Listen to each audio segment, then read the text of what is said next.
Hi everyone. So, I just watched The Giver last night. I tried making this video then and it kept messing up, and even now it's still messing up a bunch. So, anyways, The Giver, I've read the book twice. I read it in 8th grade. A lot of people are saying they read it in 5th grade, but I mean, I'm from the South, so a little slower on things sometimes. No, I'm just joking. The South is not like what people think it is. Anyways, I read it again a few years ago. I saw it in Target and had to pick it up. It was a discount anyway, so you know.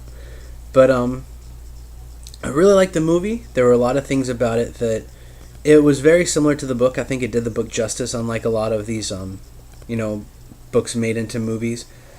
There were a few differences, but nothing really major. It was just a couple minor details, like the jobs that people had.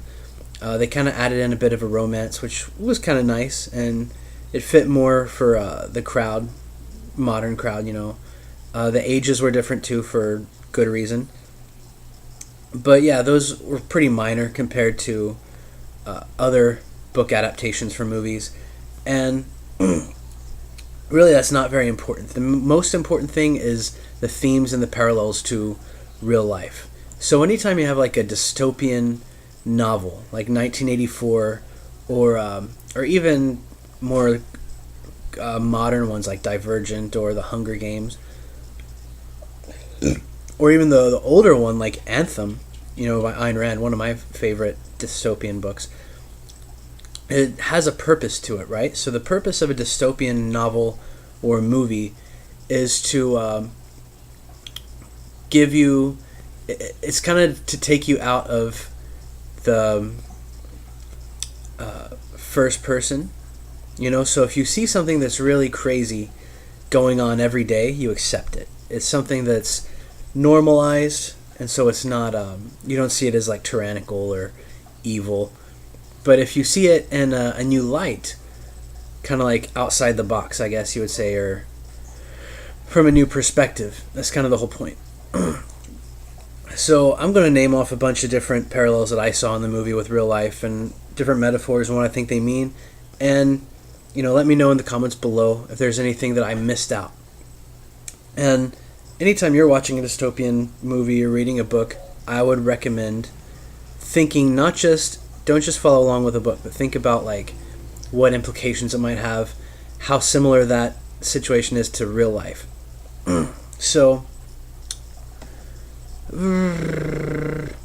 also throw in a few solutions here and there just because I'm me, So the book is one of the first great dystopian novels that inspired a lot of the more modern ones, like I said earlier, Divergent. But I think it also kind of helped inspire movies like Equilibrium. Had a lot of similarities to it. And Equilibrium is basically just The Giver, but with guns, and not just with guns, but with a really cool gun kata sort of thing. But it's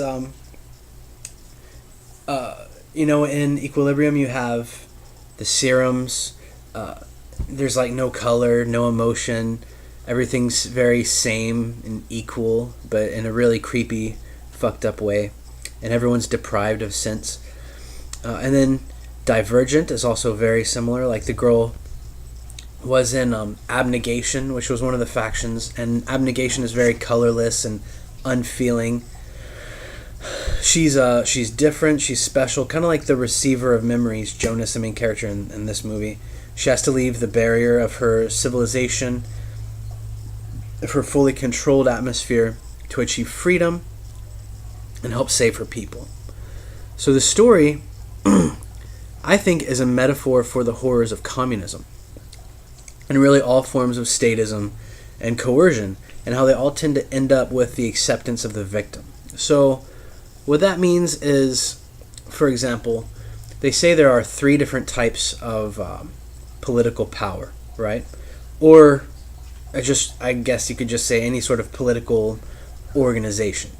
You have freedom, which would be anarchy, libertarianism, where no one has the right to use violence against anyone else, at least initiate. Then you have barbarism, where anyone can initiate violence against anyone else.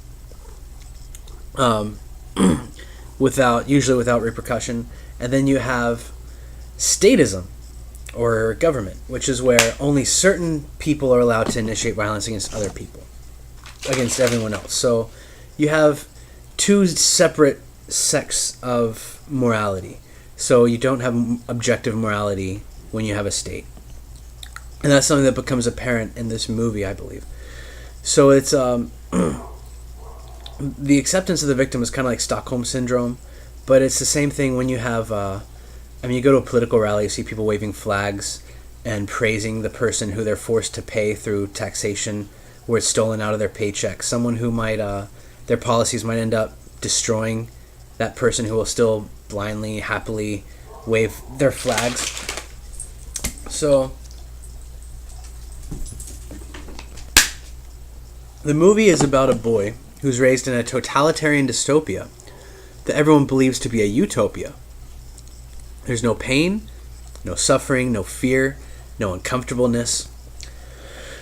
But there's also no joy, no love, no freedom, no accomplishment, no individualism. It's essentially one giant safe space.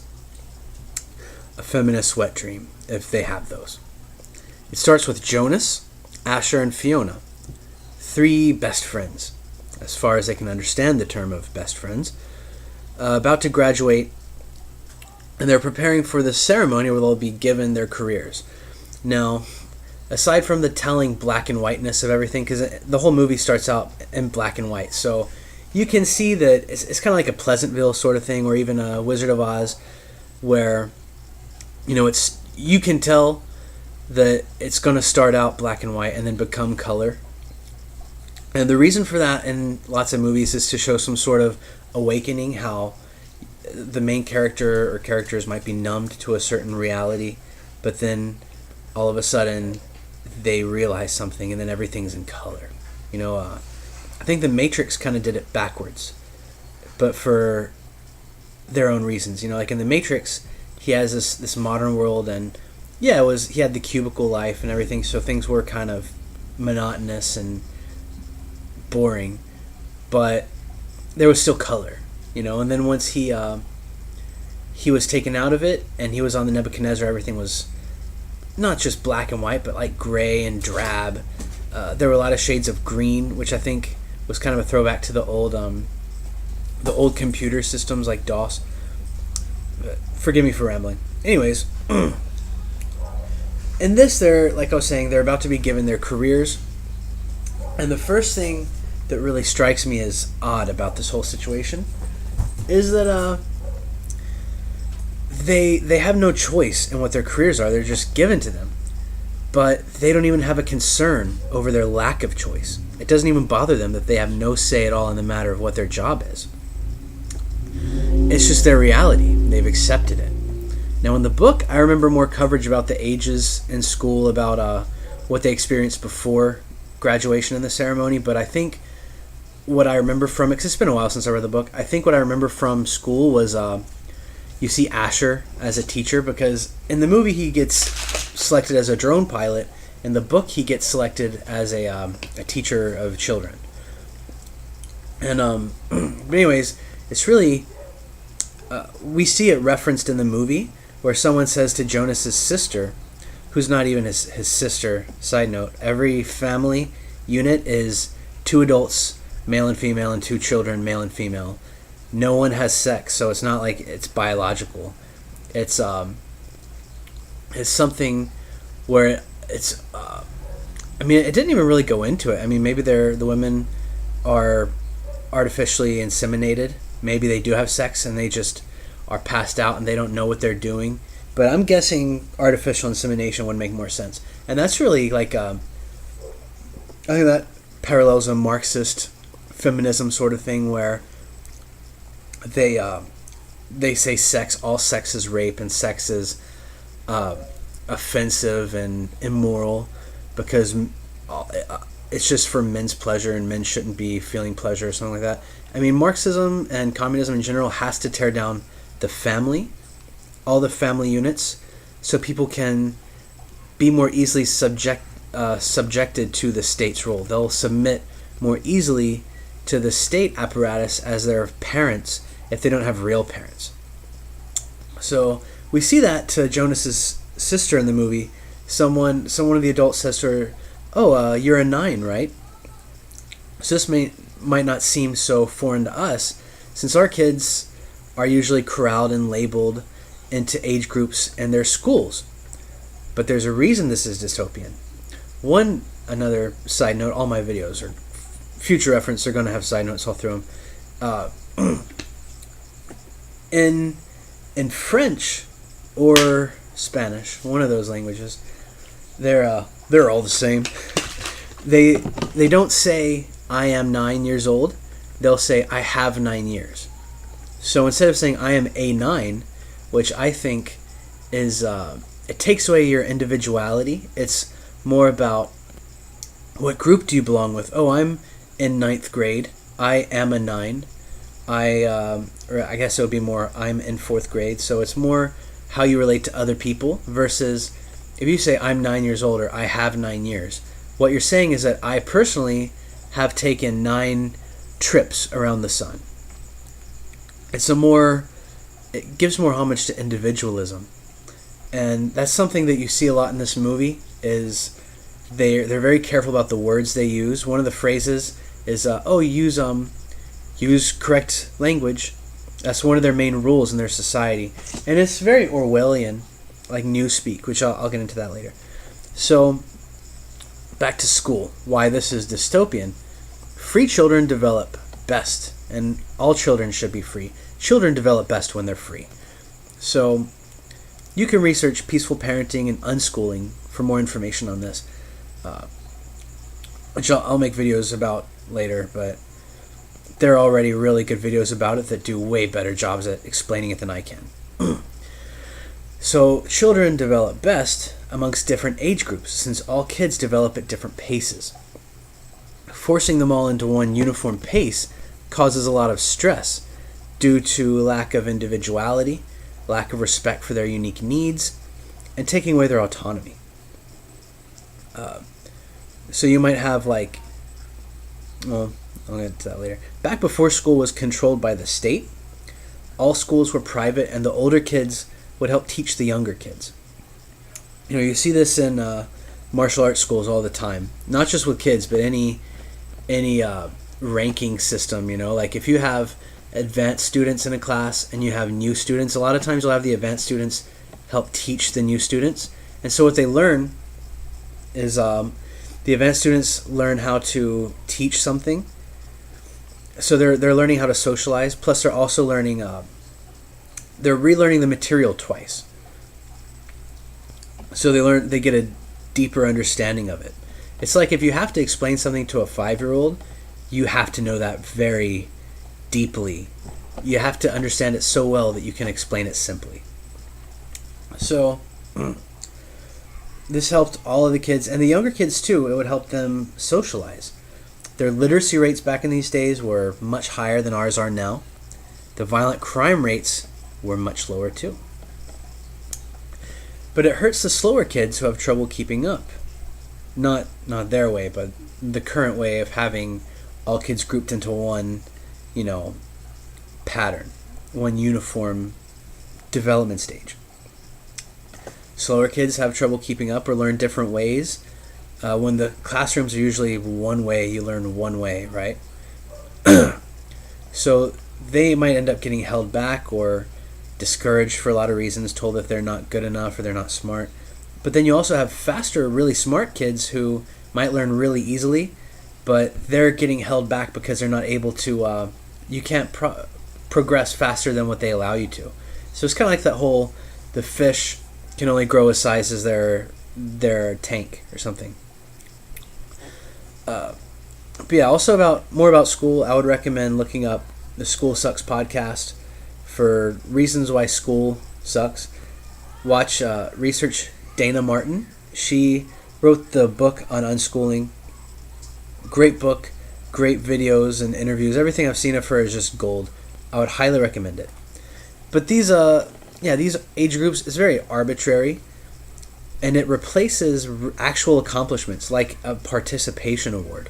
Okay, So, for example, Jonas's sister, I keep forgetting her name, she was given a bicycle for becoming a 9. So, like in real life, if you have a parent, you might they might decide that you're mature enough once you show off a certain amount of traits or a certain kind of trait. They'll see that you're mature and they'll give you a bike.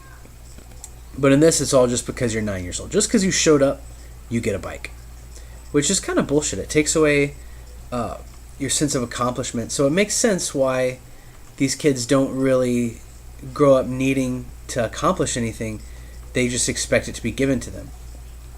But I mean, there are plenty of other reasons for that in the movie. In real life, you see this all the time, where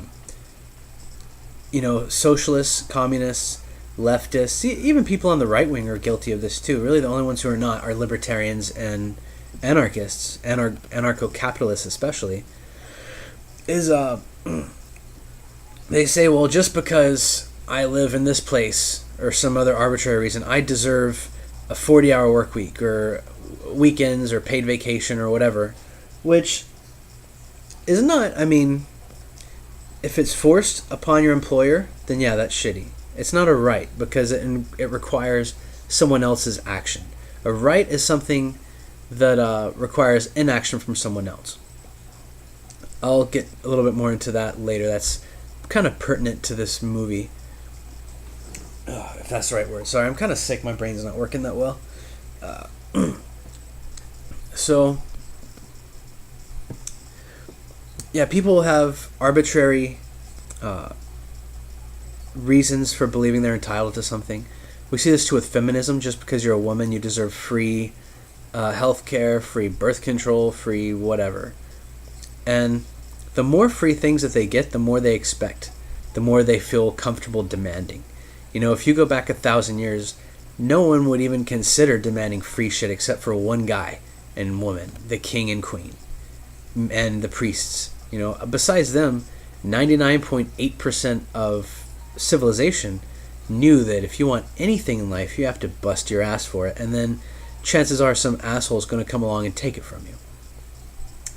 So another thing we can relate to in this movie, but it might strike more of a nerve to us because it's more recent. It's a more recent development. Kind of like how I said earlier that dystopian novels and movies, they help take you out of your comfort zone or your familiarity sense, and you see things from another perspective.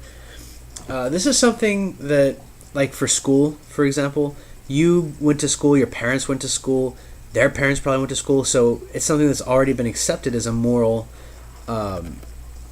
acceptable thing, even though school is prison, if you look at it objectively.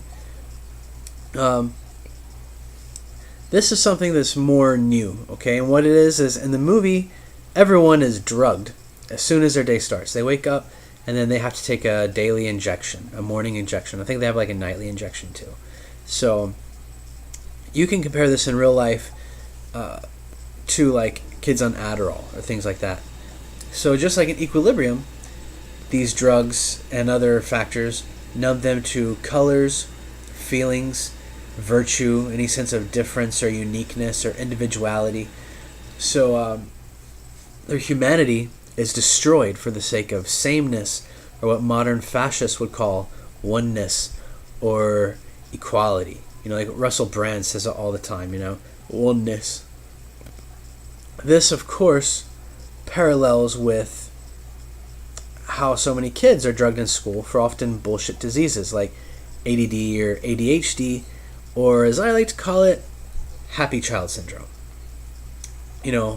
Boys especially have more energy growing up. They tend to run around and they want to touch things and climb things, and this is seen as like a health problem, and so when it's not, it's actually how we are supposed to develop. But in school, they might, because kids aren't naturally adapted for a school system, because it's very unnatural, the school has to use drugs to force them to comply. So when their true natures are being treated like a disease, it causes either one of two things. self-hatred and depression if it's accepted, if their diagnosis is accepted by the child, or panic if it's not. So if you believe what they tell you about yourself, then you're going to hate yourself. You're going to think, wow, I'm just fucked up. I'm not normal. I'll never be able to really cope or communicate with people. Or if you don't accept it and then they're telling you you're crazy when you know you're not crazy, you're going to panic. You're going to be stressed out. So in the movie, their society is broken up into communities. All right. These are basically metaphors for the ideological communes that commies endorse. And it actually gives them the benefit of the doubt. So what I'm saying is that although real communes would result in starvation and death, and they always have, this movie only shows how it crushes the souls of the victims. So it's saying, okay, communists, we'll accept your premises. We'll say that everything that you claim about communism is true, and let's see what it would look like. It still crushes the souls of the victims. It takes away all individuality. The whole reason of living is gone. This parallels real-world cities, and how each city or town has its own mayor, governor, hierarchy, basically, that you have to obey or die, and a president that governs all of them. Just like there's a council and a chief council member in the movie, we have Congress and a president. Their roles are the same in real life, just as in the movie, which is to control the lives of the citizens. Now, something at the beginning ceremony, another thing that really creeped me out, was the once the kids who graduated, like Jonas, Fiona, and Asher, once they graduated, they would all line up, and the adults would say, "Thank you for your childhood." These kids were literally giving their childhoods away to this cult, this monstrous group of rulers who watched their every move, who told them what to do, who drugged their emotions away. Now this is paralleled to real school. When you graduate, they don't actually say thank you for your childhood, but imagine if they did, what that would mean. Think about what your childhood is, your most formative years of your life, from the time you're born, but in school years, since you're like 4 or 5, since you start preschool, up until, or kindergarten, or first grade, up until you're 18 years old, finally legal to vote, to join the army, but not to drink, maybe to smoke cigarettes, depending on your state, not here in Hawaii, but they're actually stealing your childhood from you. For the first 18 years of your life, you're forced to go to school. If you don't, then your parents will get punished, or you'll get punished. You'll get sent to juvie for, what do they call it if you skip? I forgot. Truancy. Yeah, it's called truancy. They have a special name for skipping school. So if you want to do something other than what the government wants you to do for the first formative of your life, for the first formative years of your life, then you'll get punished for it. They don't have to overtly enslave us. They don't have to keep us in chains our whole life. They just need to keep us in chains for the time that we're developing our minds. So by the time that we're finally free of their control, we don't know any better. We're already perfect slaves. Think of, there's one metaphor that one of my old mentors, Rome Logan, he has music on YouTube you can look up. He would tell me about this, how they train elephants. So they would have a baby elephant and they would attach a rope to it, right? No, the baby elephant is too small to break this rope. So you would control him using this rope, and he would follow you around and go where the rope goes, because he can't break it. And as he grows, you would still use that same rope on him, even though eventually he gets strong enough he could snap that rope easily, or he could drag you along. But because his mind developed around that rope, and he finally accepted the weakness and stopped fighting, he doesn't ever break it. You can still lead the grown elephant with that tiny rope. It's kind of absurd, but you think about it, and that's how so many adults are easily manipulated by politicians, and a lot of their unique qualities that they had as kids are just gone.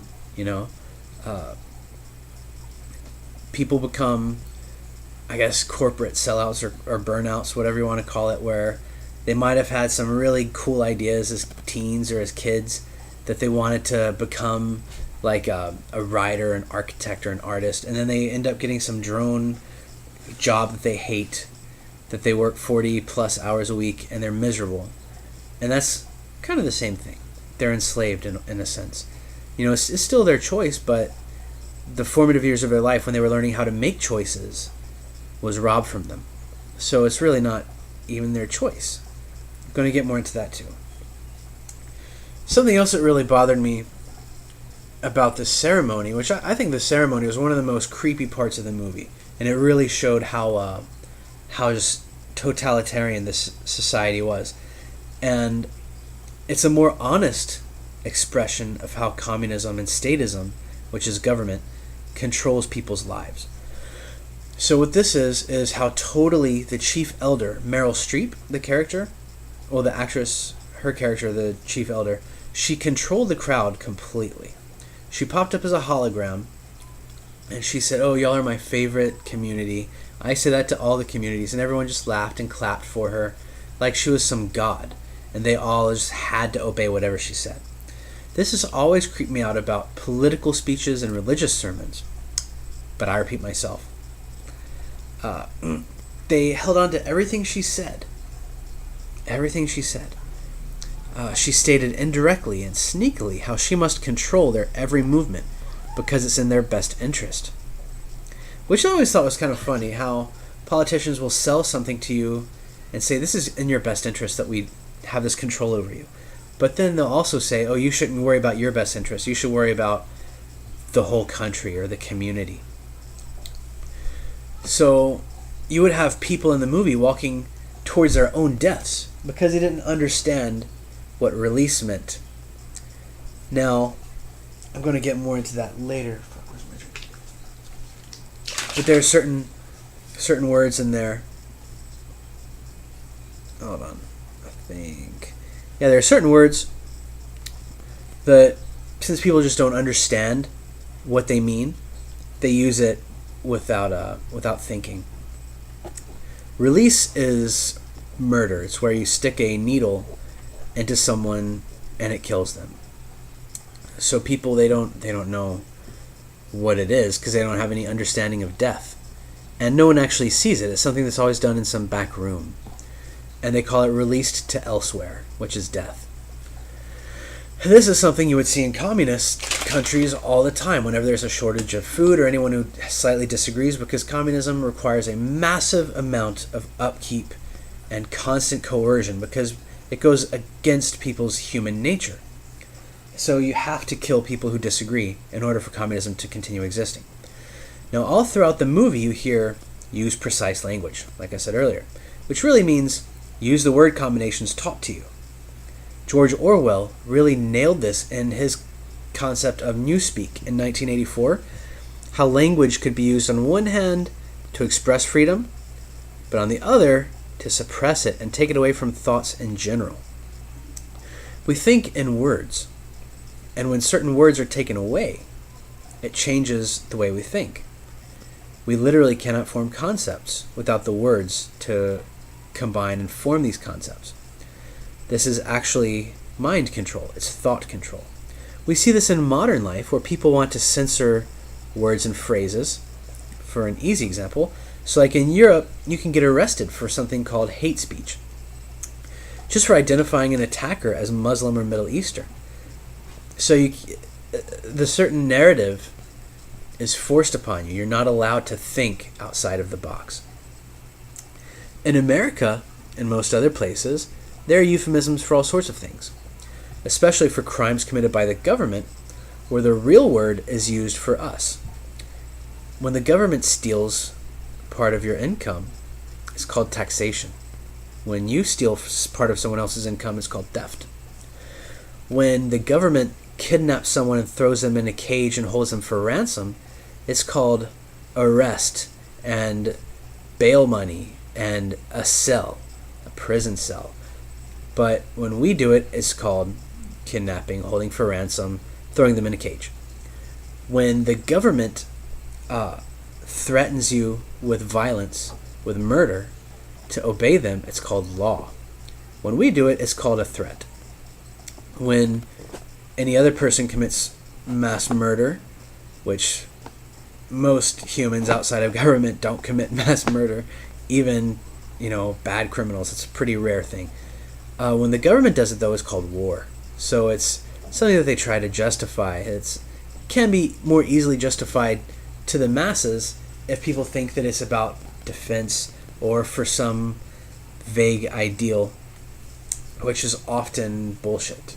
Something that's has no actual logical foundation. Like freedom, for example. Most wars that America has fought have been later reverse argued or reverse defended, saying that justified, that's it, saying that it had something to do with our freedom, when it actually had nothing to do with our freedom. Our biggest threat to freedom was the government. So anyways, another one is circumcision, is a euphemism for genital mutilation. Now euphemisms are ways of tricking our minds, like I said earlier, how we think in terms of words. If you are given a certain set of words that mean the same things, but one sounds bad and one sounds nice, then you're going to think that the bad ones are worse than the ones that are nice, even though it's the same thing. So this is just a form of mind control. This is another thing, like governments and religions, they are huge on mind control, and it's not anything like Marvel Comics might have you believe about mind control. They're not putting on these like headbands and sending electrical signals into your brain. There's no like aliens shooting things into your head that you need to put on an aluminum hat or whatever is tinfoil fedora. You don't. It's just the way you're raised. It's the language that you're taught. It's the terms you're allowed to think in. So the trick to seeing past these, of course, is logical consistency, looking at actions in your mind along with the words for them, and thinking without words at all. Sometimes a great practice. One of the greatest samurai ever to live, Miyamoto Musashi, Ronin samurai, I guess. He one of his big philosophies was to think without words, and it helped him see combat in an entirely new way. It helps him see a lot of things in a new light. And we can do that with reality by looking at actions. So if someone says circumcision is not genital mutilation, you think of, well, what is genitals? What is mutilation? Genitals are, penis or vagina, right? Testicles. And then what is mutilation? To permanently alter, to remove part of a body part, to harm in a way that cannot be undone. So you look at circumcision, and that's what it is. It's something that's done to the genitals. It's a permanent alteration. It removes something. It's mutilation. Just like taxation and theft. I mean, theft, you're taking something from somebody. Taxation, they're taking something from you. It's taking something that does not belong to you. And whatever justifications for it you can come up with, it's still theft. You're still trying to justify theft. So from the very beginning of the movie, Jonas knew that something wasn't right. Kind of like how Neo knew the Matrix was, not real. He was always able to see flashes of colors, some green in the trees, some red in Fiona's hair, despite his injections. Kind of like how Neo could sense the Matrix wasn't even real before he met Morpheus. This, to me, symbolizes how all false systems are unstable, because the truth will always be sought after by children, at least until they're threatened enough. So kids are always asking why. It doesn't matter how many generations of coercion and force and lies have went by, kids are always going to say, why is that? Are you serious? Well, why do you do this? And so this is why parents have to beat their kids. I mean, they shouldn't beat their kids, but parents, if they want to continue lying to a kid, if they want to sell a lie to a kid, they have to beat them, use violence, threaten them. This is why religions come up with concepts of hell. That's why all atheism, anarchism, and tactivism and capitalism really need to become accepted as the norm. It's just a few generations of kids raised peacefully. False systems require massive amounts of effort to maintain. Think of concrete and weeds. Weeds are the norm. They just sprout up without humans having to do shit.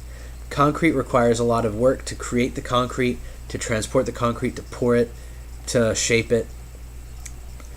But all the weeds need to do to win is for the concrete to slip up. They just need to stop reapplying the concrete for a few years, and then the weeds will pop up. They'll come in through any little crack given.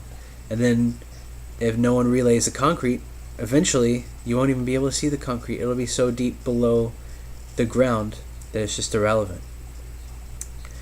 And the giver, all it would take really is for a few people to stop taking their injections for a few days or a week. Just like in real life.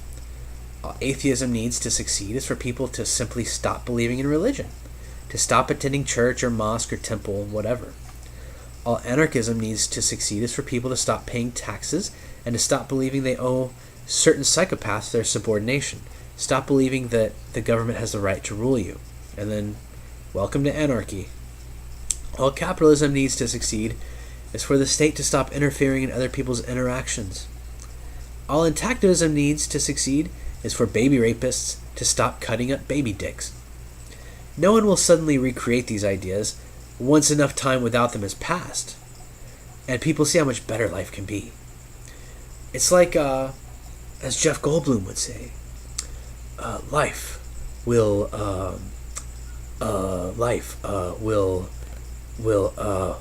find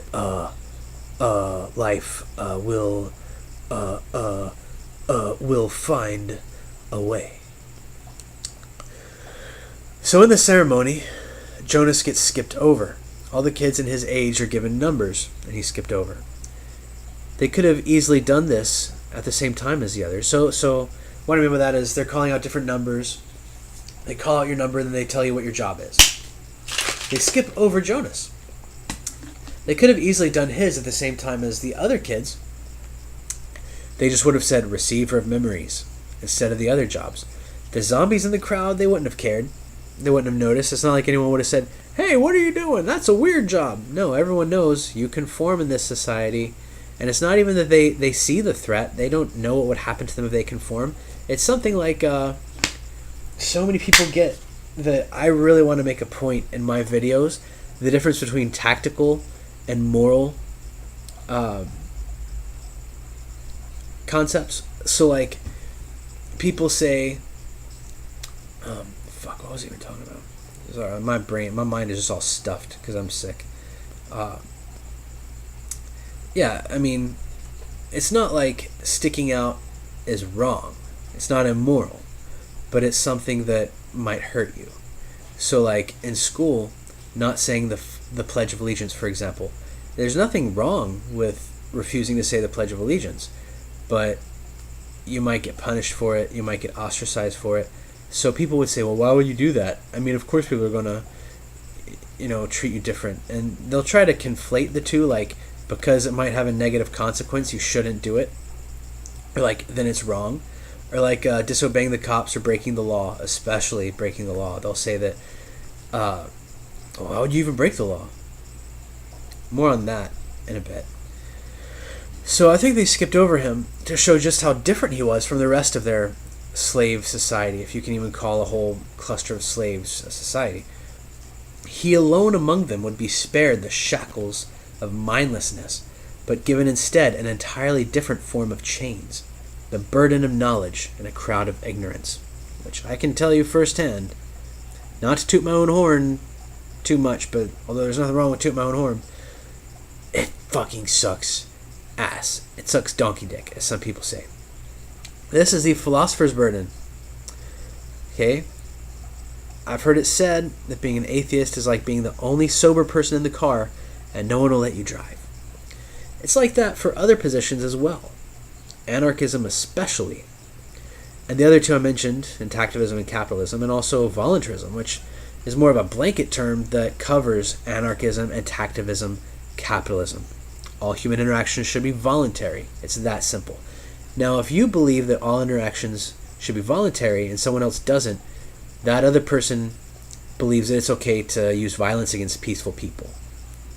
So it really is like being the only sober person in the car and no one else will let you drive, because you're the one who knows how everyone can get home safely. You can make it happen, right? Just other people follow you, right? I mean, not follow you, but like, if you can convince other people to be voluntarists, then there would be no more violence. But because you're not allowed to drive, you know what I mean? I guess it's kind of a bad metaphor for anarchism, because anarchism would be more like no one drives. Not because we hate roads, but I mean, no one's in charge, no one controls anyone else. At least not through coercion. You know, if you want to jump in my car, if you want to follow me around, have at it. Cool. But this isn't just like a differing of opinion. You know, like the communists or the leftists would have you believe. They have to say that to seem credible. So that's why they say, oh, that's just your opinion. Like the Big Lebowski, that's just like your opinion, man. They must attack the concept of truth in order for their lies to be considered. Listen to that again. In order for a communist to convince you that communism is correct, they first must destroy the entire concept of truth in your mind so you can consider communism. That's very important. This is why logic isn't taught in school. Economics to a communist are just man-made opinions. Okay? When in fact, it's a science of human action and choice. When choice is removed, shit goes bad. Just like the movie talks about. When Jonas is first given memories, good memories, he's like, fuck, why are we missing all this? Why don't we even have the choice? So logic is a method of finding out the correct answer. It's a method of thought, just like math, but for concepts. Sorry, I'm fucking... Oh, God. Better not pause it. Yeah. If someone believes in something and all their reasons supporting it are illogical... Hold on.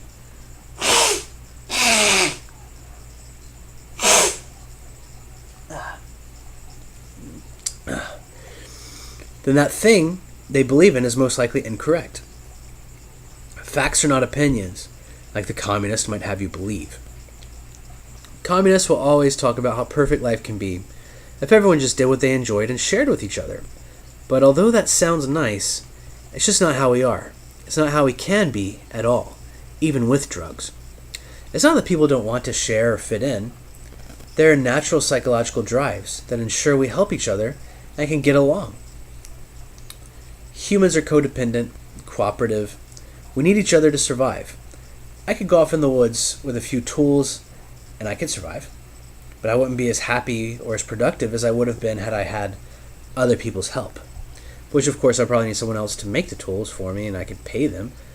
You know what I mean? Or someone else could teach me survival techniques. But the answer to this need for other humans is not communism, like the elders in the movie would think. It's not forced sharing. The answer is markets. Free markets. Let humans interact how they want. Free association. You get to decide who you help out and who you don't. If someone's an asshole and isn't helping anyone else out, why would you help them out? Maybe you feel like it's nice, but if you're helping that person out, then that's one more person who's not an asshole that you could be helping out instead. Equality is one of those vague, wormy terms that can be used to mean anything that the communist wants it to mean. They'll say that it means equal rights when it's convenient for them, when they have no concept of rights, because to them a right is an entitlement. It's not something that requires an action from someone else. So like I would say a right is something that requires other people not to do anything, because I don't have the right to tell other people what to do. Rights are the centerpiece of anti-slavery. You cannot be against slavery and not think of rights. So a right is, for example, the right to non-aggression. I have the right to non-aggression because it requires nothing of you. If I said I have the right to aggression, that means that I have the right, or I'm entitled to you to act violently against me, which makes no sense. It's really weird, but it's It's just kind of a logical way of trying to see, well, what can we make objective about this? How can this be objectively applied? I think Sval Molyneux kind of talks about that in his UPB concept, universally preferable behavior. You cannot say something is a moral imperative if it's impossible for everyone to do it at the same time. So you can't give everybody a free lunch at the same time. It's just not possible. Economically, which is scientifically, I mean, you can't just feed 1 million people out of your back pocket. Our individual desires, not our collective needs or the demands put upon us, are what drive us to create and produce new things. Our minds access our situations and our options, and our emotions sort through these options and situations and help us choose which one makes us happiest. It helps us decide which path to take, usually with the greatest reward, profit, or joy of the activity. If you like doing something, the activity itself rewards you. If you don't like doing something that much, but the pay is really good, and you can use that money to invest in doing something you really like, then that's another benefit. These variables fluctuate in relation to the desires and abilities of other people, so that the best person for the job tends to be the one to get the job. And that job is done best by that particular person. That person who's not as good at that job will end up having to do a different job, which there's nothing wrong with that. It also gives people room to improve on that job in the form of competition. When you have one person or group of people dictating what jobs there are. Drink a whole bottle of cognac before I got back. Hold on one second. So anyways, yeah, if you have, for example, 3 people who all want the same job, they have to compete for that job, then the person who's best at that job is going to be the one to get that job. The other 2 people, they're not going to get the job. Yeah, that's kind of sad, but they're free to do something else that they might be really good at. I mean, a lot of people will see this, especially when people unionize and oppose any sort of, this is one reason why people oppose free markets, is because they don't want one industry to come out and undercut another industry, which really blows my mind, because the same people who complain about high prices and what they think is a capitalist system will also oppose any sort of innovation that would end up lowering prices. For example, you have communists who oppose Uber. Now, Uber helps give people jobs who don't have the time or the money to invest in getting a taxi license. If you have a car and a driver's license, you can become an Uber driver, and your personal finance is going to grow, and whoever you're giving rides to, they're saving money because Uber is a cheaper option than a taxi. But for some reason, communists are against this because, of course, communists don't believe in or understand economics. They think it's some man-made witchcraft, which should, off the top of your head, or just off the cuff, let you know that communism is not an economic theory, because it opposes economics. It's actually an anti-economic theory. So when you have one person or group of people dictating what jobs there are to choose from, or which ones we take, and who can take what job, production plummets, unless maybe everyone is drugged and watched 24/7. But even then, that's not the case, because that's impossible. I forgot who it was. There's a lot of really good libertarian writers of old, but there was this one guy.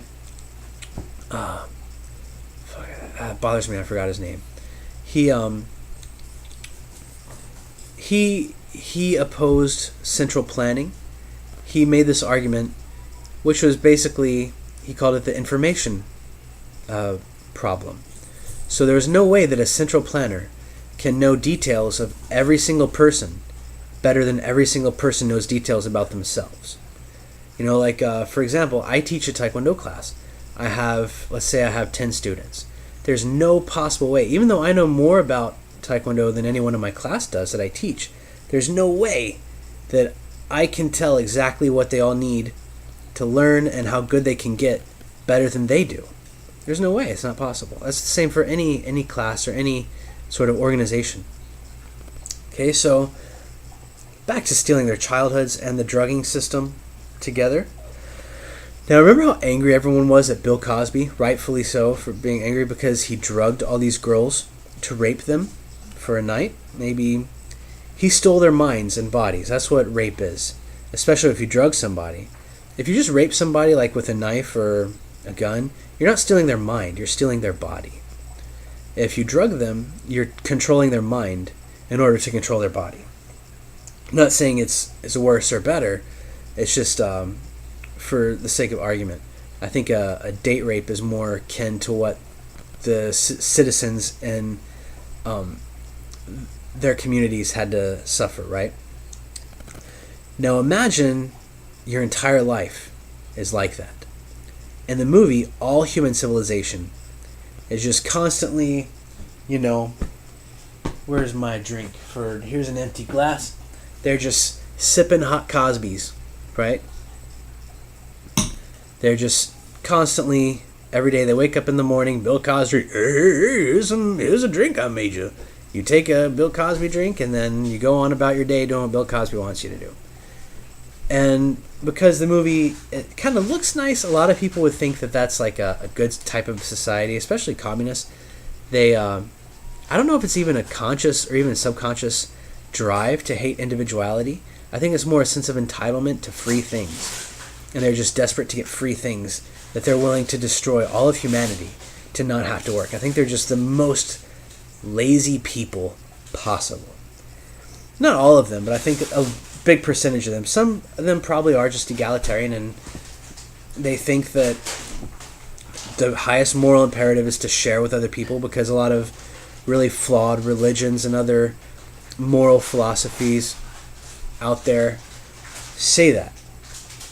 It's not. You're not morally obligated to give people your shit. So their minds and bodies are being hot Cosby'd by the state.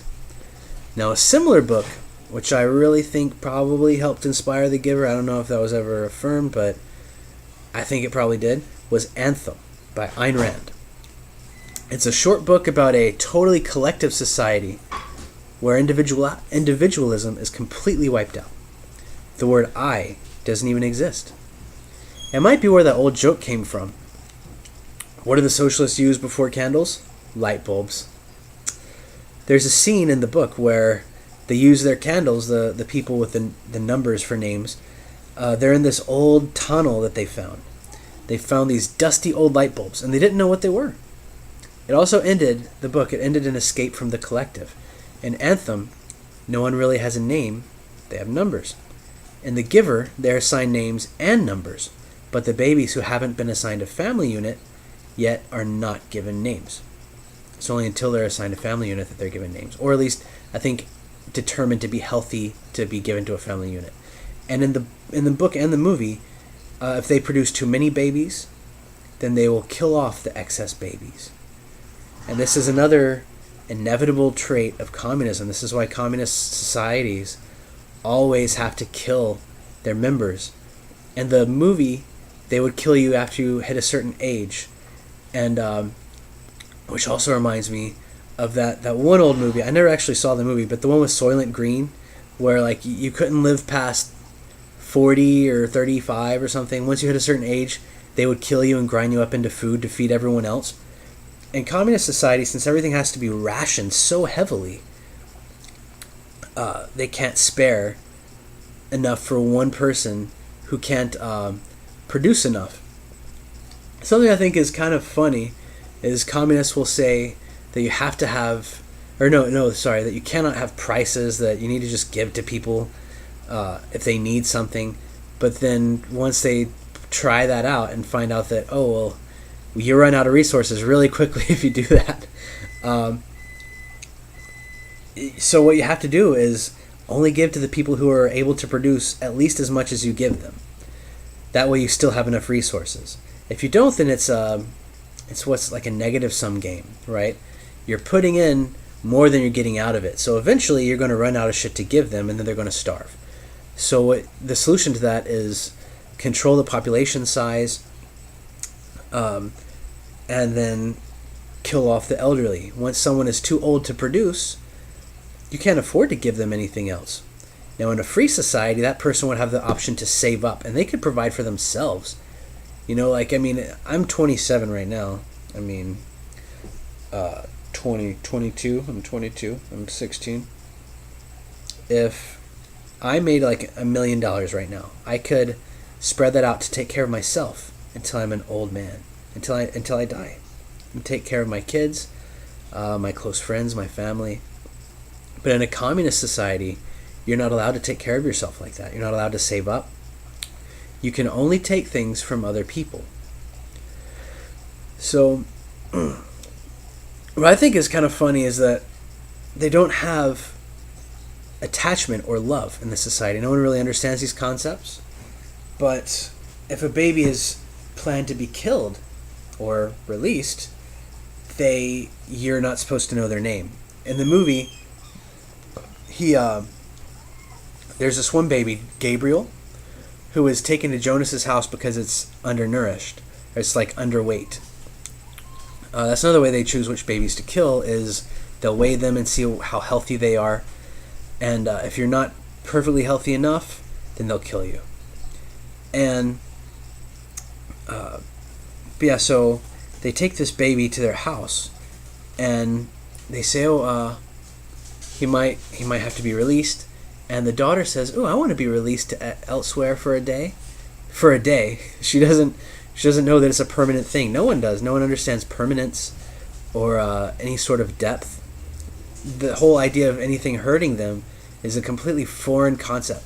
So really, they're all sitting ducks to anyone who wants to control them. We see this in Europe in real life, where these feminists, they took over, turned the whole place into a safe space. You're not allowed to say anything negative or upsetting to anybody. And then the Muslims come in, and no one knows how to deal with it. The Muslims invaded, and now half of Europe is suddenly becoming, new Baghdad. So, but when the daughter says this to the dad, he's not even fazed. He thinks it's funny, because he kills babies all the time, and he doesn't know what he's doing is wrong. He doesn't know it's murder. The main comparison to communism, statism, religion, etc. that I saw in the movie was how everyone wasn't only willing to kill, but they didn't even understand the concept of killing as a moral strike. They didn't know that killing was bad. So, something that, also back to like release and stuff. Hold on. Fuck. The battery just went off for some reason. So, they'll say release and, okay, hold on, fuck, I lost my train of thought. Okay, yeah. So people are not able to consider anything uncomfortable might ever happen to them.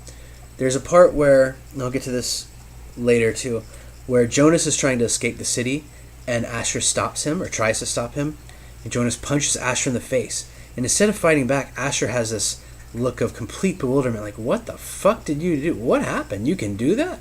That's a thing? And it's like he doesn't even know what a fist is. He's grown up without any form of conflict at all. There's something where, when Jonas first sees war in the Giver's memories, he, an hour in, and I haven't even gotten to the Giver and the Receiver yet. But yeah, there's a part where he's getting these memories, and he says he sees war for the first time, and he says, we used to play war, but we had no idea what war was, because they had ball games and stuff in it, which were more just for physical health, and they probably had some communist sense of distributing points, But okay, back to what I was saying. You see euphemisms for murder and death, like release, lose. So like when Asher, he's a drone pilot, he's supposed to chase Jonas down once Jonas escapes with the drone, and he's told to lose him. And she says it like, you need to lose him. And Asher's like, okay, I think I know what that means, but I don't, but I'm going to do it because I think I know what you mean by that. He doesn't understand the concept of killing. They'll say elsewhere as a euphemism for death, for no more life. Jonas's father, a baby murderer, is seen cooing a baby right before he murders it. It's really creepy because he has this needle, right, and he's about to stick it in this baby's head, and he says, "Oh, I can only find a vein on your head because the veins in your arms are too teeny weeny." And he's not even disturbed that he's going to kill the baby, and he's not a sadistic guy. He just has no concept of right or wrong or of death. He's just a program. All these humans, they're not humans. They're programs that have taken over human bodies. Kind of like the mycelia fungi when it takes over an ant, or what I'm going to argue later, religion does to people, especially Islam. It's a meme, anyways, he kills it, he sticks it in a box, he drops it down a chute, and he walks away smiling. Job done. He doesn't know he did anything wrong. This, I think, is a direct metaphor for, one, abortion, which is a euphemism for murder. Abort. It makes it sound like, oh, I'm going to do something, I'm abort mission. But really, it's murder if you look at it objectively. Circumcision is a euphemism for genital mutilation. They're both things done in doctors' offices to babies, and they're often joked about and taken lightly because the concepts have been warped in the minds of people by words and coercion and lies so much that they don't see it as wrong. There's even a scene at the dinner table. Oh yeah, I talked about that already. Now, when Jonas he meets the giver, the first few memories he gives him are nice. He sees how great life used to be: sled rides, snow, happy animals, hills, ocean, sunsets. But then he sees death. He sees poachers shoot an elephant for sport. He sees the terror in his eyes and it actually dying. He sees evil, cruelty, war. He sees release. He sees his dad killing a baby. This is how we know what release is and what his dad does.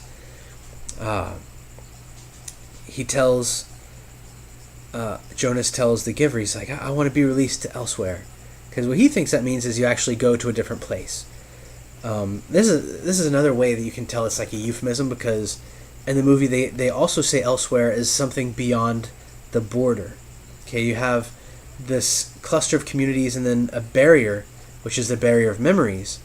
The thing about the giver and the receiver of memories is that in this society you can only have one person who has memories of the world before this communist utopia was created. And once you pass the barrier, everyone inside this barrier has no recollection of anything before, no understanding of anything that had happened before these were created. But what you have is the giver who is given the burden of this knowledge. The burden of the receiver and the giver is to know what everyone else does not, and of course cannot if their horror of a civilization plans to continue.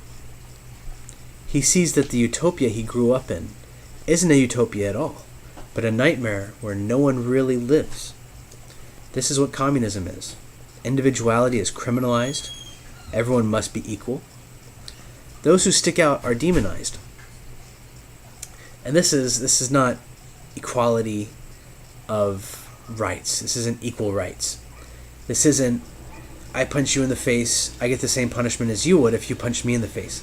This is equality of outcome. Everyone is forced to have the same amount of everything. So there's no point of working for things. It's usually, this sort of thing is, we see this today, where people who know more than others are ostracized, especially like the rich entrepreneurs or anyone successful. It's usually worse for the individual the more correct they are. Look at Galileo, Darwin, Socrates. These men are leached off of by society until that society must change fundamentally. The giver is used for advice until he advises the end of that civilization. the rich are leached off of. All businesses are, until they are shut down. In fact, one huge justification for this is that the rich are only rich because of stealing from the poor. But that can't be possible, because we all know where human society came from. We came from the fucking jungle. We came from caves. We came from the ocean. We came from slime. We came from apes. I mean, we're still apes. We came from nothing. Okay? All of a sudden, one day, someone had an idea to make life easier. He said, you know what?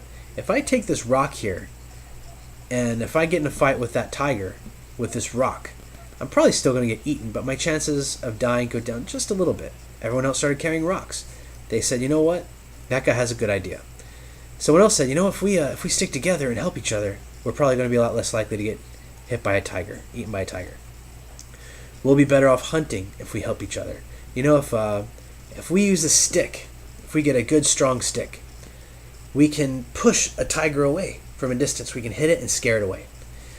If we take this rock and file it down, we can make a spear. We can actually hurt the tiger. We can kill it from a distance.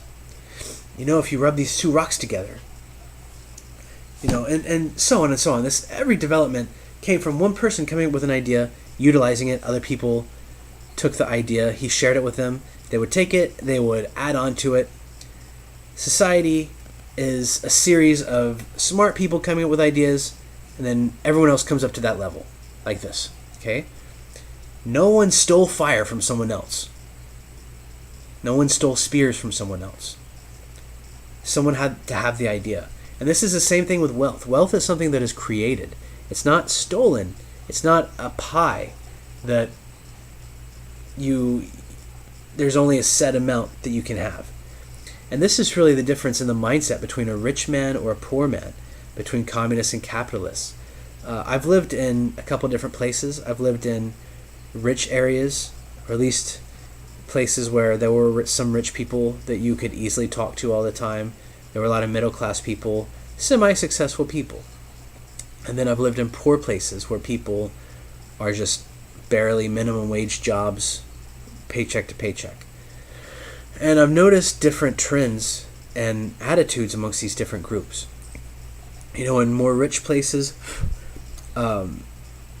people will think about what they can give to other people, what they can do for society, and what they themselves want to do. And it's not what they want to get from other people, it's what they want to produce. It's like, oh, you know what? Like going to school in this sort of middle-class society with a lot of people who became successful, you might hear someone say, oh, I want to be a scientist because I want to discover something. I want to work on these machines. I think it's really fascinating. Or I want to become a lawyer because I really want to help make the world a more just place. I want to be whatever someone wanted to be. But then you go to a more poor place and all they talk about is, oh, is that place hiring? I wonder what their benefits are. I wonder if I can get all these days off. Will they pay me to have a kid? Do they drug test? Like complete night and day types of outlooks on life. So the government is like a tick. Oh, hold on, yeah, the rich, they're leached off of. All businesses are, until they're shut down. The government is like a tick that sucks the lifeblood from workers and owners alike. And the bigger it gets, the more it takes, until it forgets where its nourishment came from, and it bites the hand that reluctantly fed it. This is why governments collapse, okay? Because you'll have a free market, which is, it's the weeds, okay? It's something that just happens. Human beings will tend to cooperate with each other for mutual benefit. If you have something I want and I have something you want, we're not going to fight each other. It's just simpler to say, hey, I'll trade you. Okay, done. Bam. This happens in prison where shit is violent as fuck. People just trade because peace is easier than violence. You don't want to be the guy who fights people all the time and then suddenly you're a contender for other people to fuck with. It's just a lot easier to be the guy who trades and is cool with people. Now, once you have a government, of course, the stakes are higher, but they're also lower at the same time for certain people. So the stakes are higher for the people who are affected by it more directly, but the person who can only benefit from it, there's no stakes. You know, if we go to war, the president, he's not at any risk of getting killed. Okay, that's why he has no stakes. So, communism, statism, needs capitalism.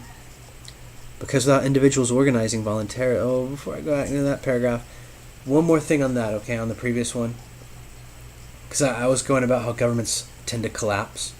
It's like this, okay? You have freedom, people prosper. People tend to produce, society grows, and everyone benefits.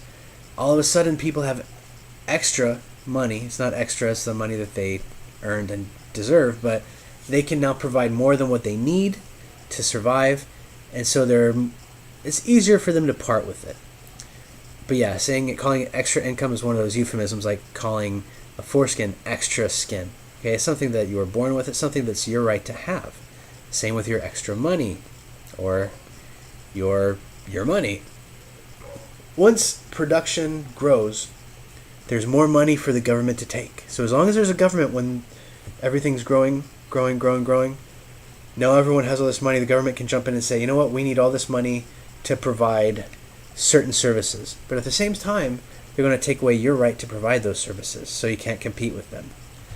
I mean, you can't just go build a road somewhere without having to get permission from the government. You can't build anything without permission from them. You can't start any sort of business without their permission. You can't start a private security organization that doesn't comply and submit to the police. So they're going to, as prosperity grows, they're going to tax it. They're going to start draining, and it's going to grow. And as they grow, prosperity shrinks because people have less freedom. Freedom produces prosperity. That's very important, and that's something that this movie really, really shows. You have equality because no one can grow. No one can get bigger than anyone else. And he says, that's to keep us from getting violent or competitive or envious or things like that. And that might sound good, but sometimes envy's good. You see someone with a brand new car and you catch the bus, you might be pressured to work a little harder to improve your life so you can get that car, or something like a car, or something like that car, not something like a car. Unless you want like a motorcycle or a truck or something. But you need, inequality is often a good thing, because it's not looking at stealing from the poor, because that's not how inequality happens. I mean, it is sometimes, but in capitalism, in a free market, inequality is the result of someone gaining more, and other people have yet to catch up to them.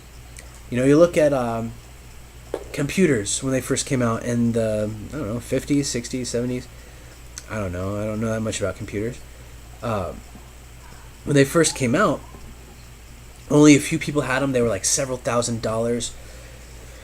But now, I mean, there was a lot of inequality, because only some people had them. But then later on, the price went down. Computers got smaller. They got more accessible. Now I'm guessing, obviously you're watching this on a computer. You probably only paid a couple $100 for it. You might be watching it on a phone. Something you can afford a lot easier than you would have been able to back then. Communism needs capitalism because without individuals organizing voluntarily for selfish reasons, I help you, you help me because I benefit and you benefit. We shake hands.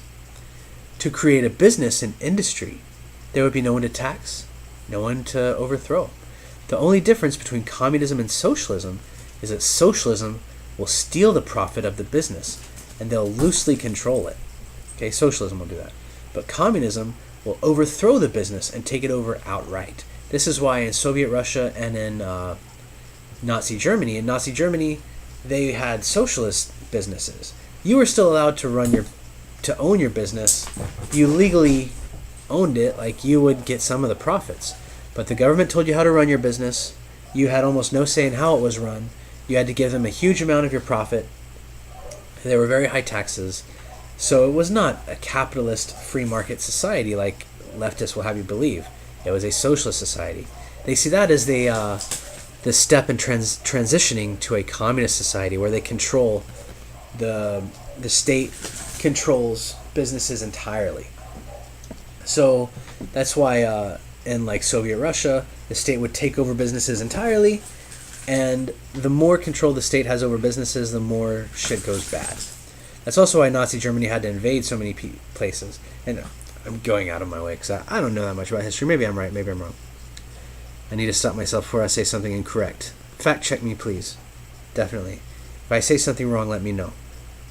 So, like I said earlier, equality is one of those wormy terms. It's an anti-concept.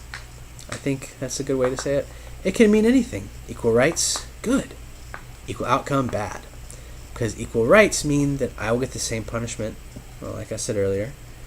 But equal outcome means that whoever makes more than others is robbed. It's an impossible goal that only destroys progress. It's all downhill.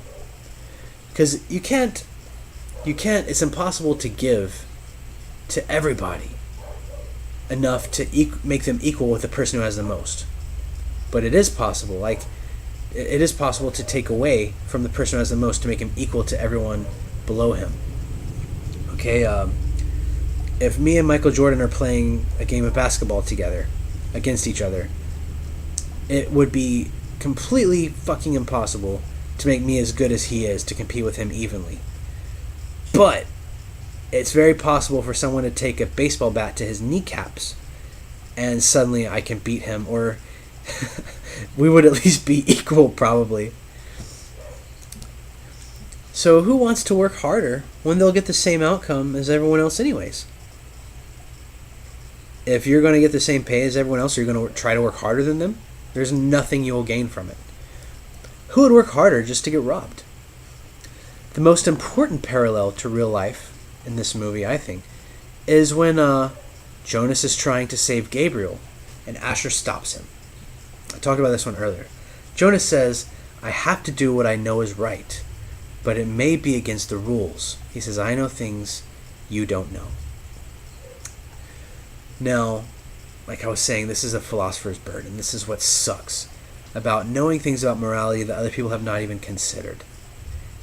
You understand dangers of things and outcomes of things and repercussions that other people cannot even consider. Other people are just running on repeating information that they've heard, and you're running on something that's more analytical. Asher chillingly responds to him. How can it be right if it's against the rules? This is what Larkin Rose rightfully calls the most dangerous superstition. He wrote a book about it. I highly recommend it. The belief in authority. People will do horrible things simply if they're told to. And the worst things in history were done in the name of authority. Every genocide was carried out by soldiers who felt relieved of responsibility because they were just following orders. Every religious crime was committed because some old book commanded it. Now we'll see this all the time in the Muslim world, where they will kill somebody without thinking because their book told them to. They're incapable of having a sort of thought of their own without first having to go through their Quran filter, their faith filter. But, I'm almost done. But, it's the same in statism. Soldiers are a lot more likely to murder somebody who never did anything to them, who doesn't deserve it, if they're told to. Look in the Nuremberg trials, when all the Nazis were getting tried for the Holocaust, their main defense was, I was just following orders. Hey, I'm not responsible for what I did. I was just doing what that guy told me to do. And I don't remember this is in Larkin Rose's book, or if he just said this in a speech, but he's not worried about the Maos and the Stalins and the Hitlers in the world, because individually, they never killed anybody. Seriously, Hitler did not kill a single person. What they did do, though, is they convinced a bunch of people who believed in the myth of authority to kill other people for them. I'm more afraid of the order followers than the order givers. And the order followers are the people who are more responsible for the genocides. Hitler didn't commit the Holocaust. The Nazi soldiers who believed that Hitler had the right to tell them what to do, committed the Holocaust. This is something that has been experimented on a few times. There was the Stanford experiments, where at this college they gave some students, they took some students and they put them in a pretend prison for like a week. They gave some of them the roles of prisoner and others of warden, prison guards, and they had to shut the program down because within like halfway through, I think it was like a 2 or 3 week trial. Within like the first week, the wardens were like beating the prisoners and making them shit in buckets and like shower, like they were hosing them naked or like really fucked up shit. Because when people believe to have themselves to have the right to rule somebody else, that person becomes your property. If you believe they're property, you're going to treat them really shitty. Look in the Muslim world how they treat women. They believe women are their property. They're not other humans. They're property of the men. So of course they're treated really shitty. They don't even understand the concept of rape, because the woman is your property. How can you steal something from something you already own? That doesn't make any sense. And I doubt they even have a word for it in Arabic. So another example of this, the Milgram experiments. Okay, I really should make a video. I think I will make a video someday about the implications of the Milgram experiment and how it worked. But in the Milgram experiment, you have they discovered that about 70% of college students, regular American citizen college students, would kill someone if they were told to by some guy they believed to be an authority figure. This belief in authority causes most of the violence in the world. And that was something that was so creepy about the chief elder at the meeting having control over everybody, is that they just all believed in her authority over them unquestioningly. And this whole authority fallacy, ad verecundium, is an actual logical fallacy. You know, my dog Orbit is really cute, but she's not cute because Ventress, my cat, says she's cute. Okay? She's cute because objectively or subjectively, she's cute. My TV is in front of me not because I said so, but because it's in front of me. You know what I'm saying? Reality is not based on what someone says. But the root of all this authoritarian religion myth that I think is some asshole parent yelling at their kid saying, "No, you do this because I said so." So, treat your kids with respect. Don't believe yourself to owe anybody your life or your obedience, because you don't. If you don't want Meryl Streep telling you how to live your life, stop listening to authority. Google voluntarism. So that's about all that I have to say off the top of my head. Let me know if I missed anything down in the comments. Please like, share, and subscribe and all that good stuff. And donate some Bitcoin if you feel really nice. It should be down in the description. Later on, I'll post up my PayPal as well. Okay, y'all. Take it easy.